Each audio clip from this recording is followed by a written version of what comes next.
वित्तेश्वराय नमः। श्रीमन्नारायण नारायण हरि।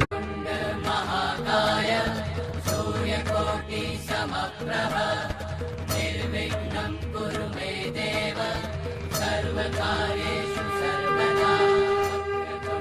महालक्ष्मी नमो नमः। ॐ विष्णुप्रियाय नमः।